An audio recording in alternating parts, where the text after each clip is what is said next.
I know that it's been a long day and that we've been in here since 10 a.m.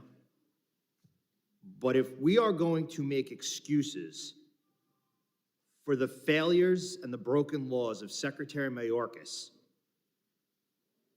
and claim that people are dying in this country, and we shouldn't blame Secretary Mayorkas, we should blame it on supply and demand, it's honestly the most ridiculous thing I've heard all day, and we've heard a lot of ridiculous things. I mean, I've been listening, and it's my time. I didn't interrupt you, it's my time. In the early days of the present border crisis, Gloria Chavez, excuse me, sir, it's my time. I didn't interrupt you, okay? I'm not lying. You're lying by trying to tell the American people that it's supply and demand, and that's why people are dying. It's the most ridiculous thing I've ever heard.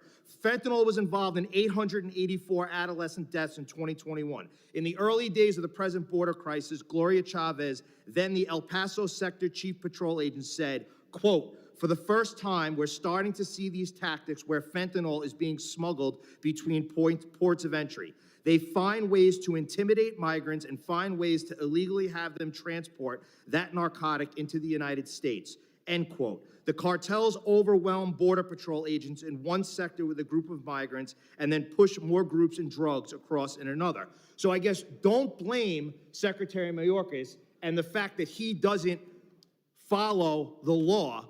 Blame supply and demand, and that's why people are dying. That's why that the cartels are smuggling narcotics across the southern border. It's ridiculous. Sheriff Skinner, quote, "It's quite frankly a tsunami of death that is crashing into the United States over our southern border.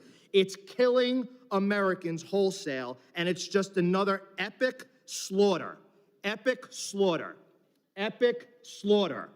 manufactured by the cartels. If you don't secure the border, it's going to continue." So an epic slaughter manufactured by the cartels who are allowed to come across and have operational control of the southern border because of the policies and the laws that Secretary Mayorkas are breaking, but yet we are going to blame supply and demand.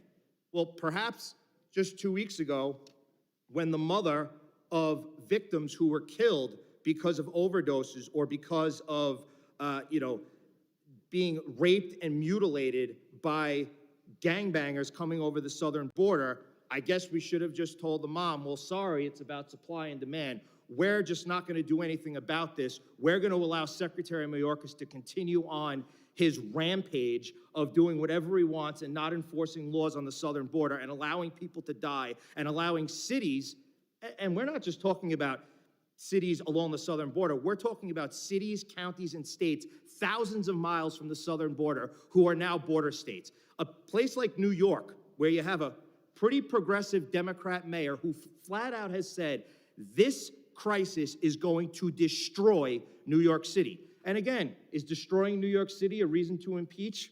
Absolutely not. But what is a reason to impeach are the laws that Secretary Mayorkas has failed to uphold, the fact that he has not upheld his oath of office, and the fact that he's allowing people on the southern border, he's allowing these laws not to be embraced. That's the problem that we're dealing with. And the fact that we can't understand that, and we want to turn around and say, well, we're sorry people are dying, but you know what? Less people should do drugs. It's about supply and demand. It's ridiculous. Mr. Chairman, I yield back. The gentleman yields. I now recognize Ms. Sheila Jackson-Lee from Texas for 5 minutes. We hope as the evening proceeds that cooler heads will prevail. It is obviously a deep divide in facts trying to match a document that is on its face very clear. And I think the point that Democrats are trying to make is that the vigorous opposition to the policies of Secretary Mayorkas, and for that matter, the policies of the Biden administration, do not warrant impeachable offenses. There is no doubt that has been stated by my colleague earlier, the obvious, that Mr. Mayorkas will be impeached tonight. Every one of us who are here can count. And it doesn't take much to note that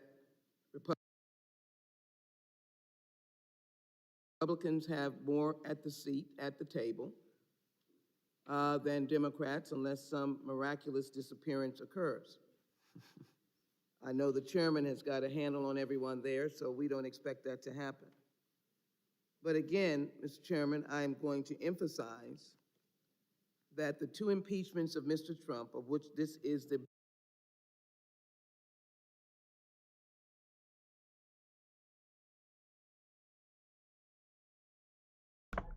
Bear with me, folks. I had to get that in order. She's crazy. She's a Democrat. I'm not even gonna go there.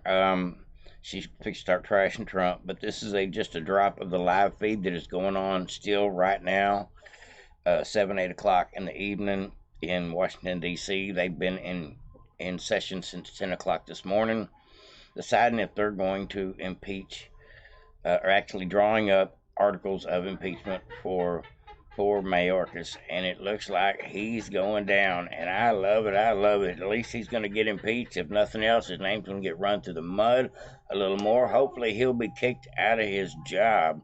That's the hope. Makes me smile, makes me laugh, to think maybe we'll get at least one of these suckers out of there, and it'll start something. I really believe if we get 1 or 2 or 3 of these idiots that are part of Biden's regime jerked out of office, then it'll start a domino effect. It will be something that hurts Biden's campaign even more if the public sees his team is falling apart. And I see this is going to happen, and I believe it starts with this clown. Hopefully we will get it done. Maybe I'm wrong, but I hope not. This guy was absolutely right. Marjorie Taylor Greene, several of them got up there today and spoke. Clay Higgins, all live feed. There'll be many more clips about this available tomorrow. But like I said, on a live feed stream, all you can do is just jump in and try to save a little bit. Hopefully, no copyright issues from Fox News over here on Shannon Fox's Devoted Patriots 2 channel. Like, subscribe, and share if you haven't already. But I do want to let you know his impeachment does mean something. Getting him out of office will help. Even running him through, kicking him out in the House and the Senate, that would be awesome. And that way he is no longer in his job. But I believe they will be doing a investigation into him in the Senate after it passes in the House, which looks like it's going to happen. So maybe he's the first to go, and we need that, folks. We need, for the American public, the ones that aren't paying attention, to see Biden's clowns that are destroying our country fall by the wayside one way or another, exposed for their lies, their corruption, everything that they've been doing to this country for 3+ years, if not longer for some of them, the deep staters. But that's all I got for you tonight, folks. Just thought I'd bring you a little bit of the live feed. Secretary Mayorkas articles of impeachment session was, I don't know, 8 hours today so far, 10 hours today so far. I don't know how long it's going to last. But at any rate, you heard the lady. Looks like it's inevitable. And I love it. I love it. Like, subscribe, and share. Devoted Patriots. Everybody have a great day. Over and out.